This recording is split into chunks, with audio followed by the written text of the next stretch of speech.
Do you know the context of John 5:30? Let's see if you read it. What's the context of John 5:30?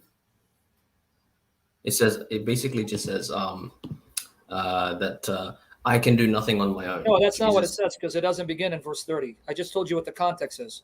Where does it begin? I don't know. Say it again. I don't know. I want to hear the third time. Say it again. I don't know. Exactly, James. You see, if you come arrogant, you're going to be humbled and you're going to have your mouth crushed. Before I give you the context, show you how it proves that Jesus is your God and judge. Are you a Mohammedan? Be honest. Don't be ashamed of your religion. I'm actually a non-Trinitarian. So do you claim to be a Christian? Yes. So you think Muhammad is an antichrist, son of the devil? Absolutely. Okay, good. Then you're all right. Okay. All right. Now, do you have your Bible, James? Yes. Open up John 5, because the context is not 30, James. The context actually is the entire chapter, but for the sake of time, I want you to read 16 to 19 for starters. Let's see how well you listen so that you can answer my points as I refute your objection, because I've already heard all this. John 5, 16 to 19. But read 16, 18 first. He heals a paralytic. Now, if James is sincere, I'll take a lot of time dealing with him, but the way he's been trolling in the comment section seems like you're attacking. But I'll give you benefit of doubt. Read John 5, 16, 18 for starters.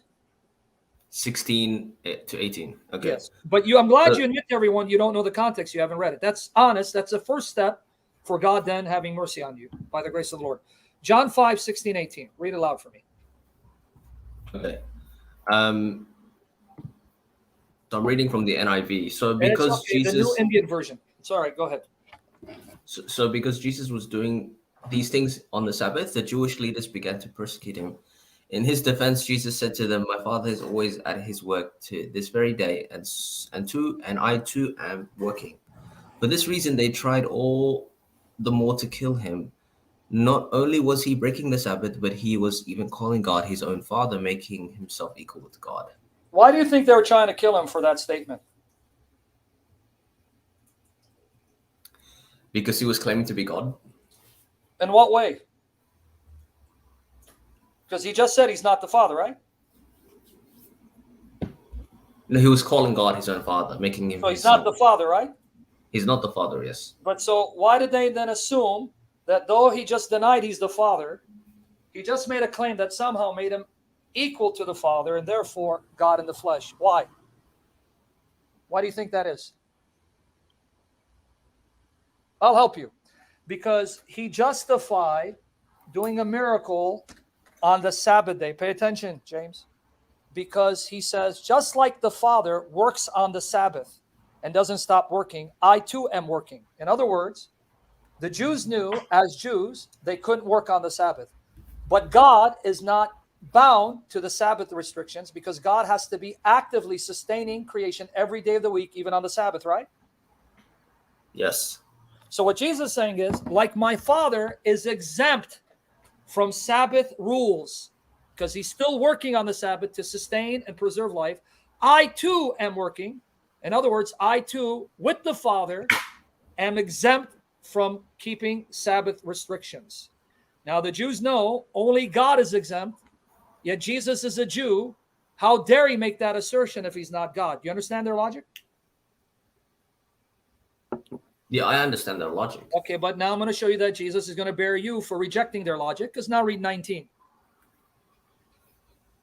So I know where you're going. Jesus gave them this answer very truly, I tell you, the Son can do nothing by himself. He can do only what he sees his Father is doing, because whatever the Father does, the Son also does. Why is it when Jesus is about to destroy your objection, your voice all of a sudden goes down? Louder. Read it one more time. Louder.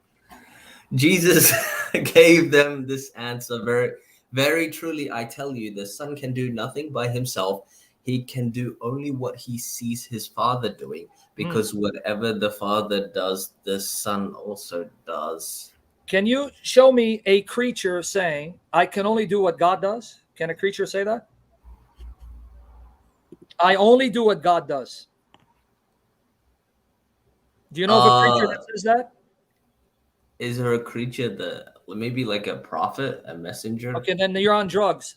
prophets do a lot of things that God doesn't do. So let's try it again.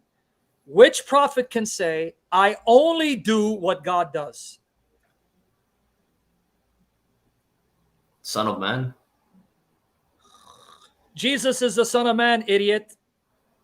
I'm asking you, a mere creature, can he say he can only do what God does when creatures do a lot of things God wouldn't do?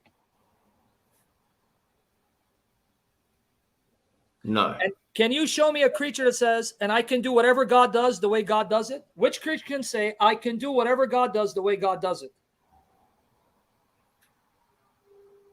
No, there isn't any creature. But that's what Jesus just said. Reread it. Reread it.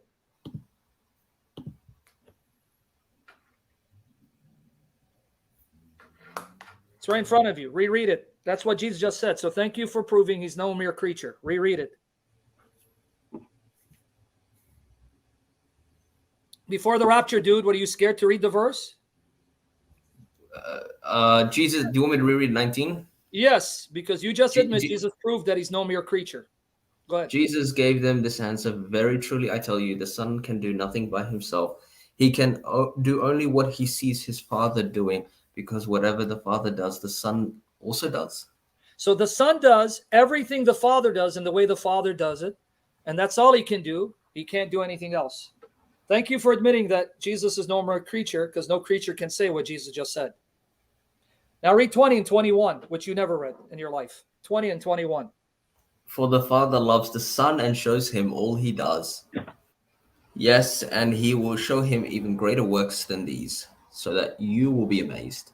Yep. For just as the Father raises the dead and gives them life, even so the Son gives life to whom he pleased. So that you don't mistake what Jesus is saying. See, whatever the Father does, I do it in the same way he does it, because I do whatever he does, and I only do what he does. So he gives life, I give life, because Jesus is one with the Father.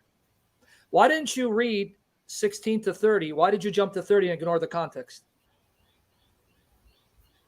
Now read 22 and 23 for me. 20 and 22. You read 21, now read 22 and 23.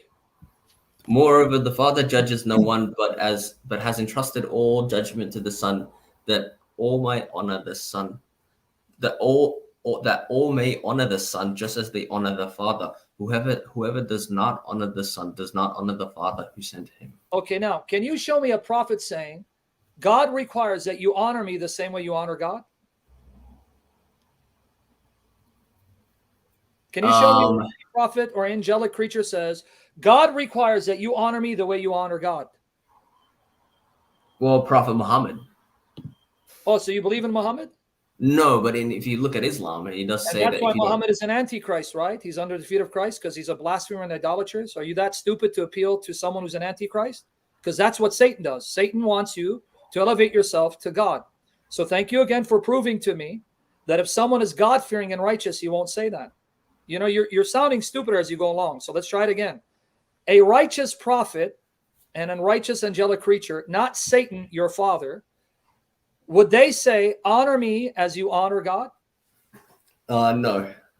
So then how could Jesus, whom you believe is righteous, unless you're a blasphemer, say that the Father requires of you to honor me the way you honor him? So do you honor Jesus the way you honor the Father? No, I don't. Okay, so then according to Jesus, God will damn you to hell because you're dishonoring the Father for not giving his Son the same honor you give to the Father. So you're no Christian. What are you?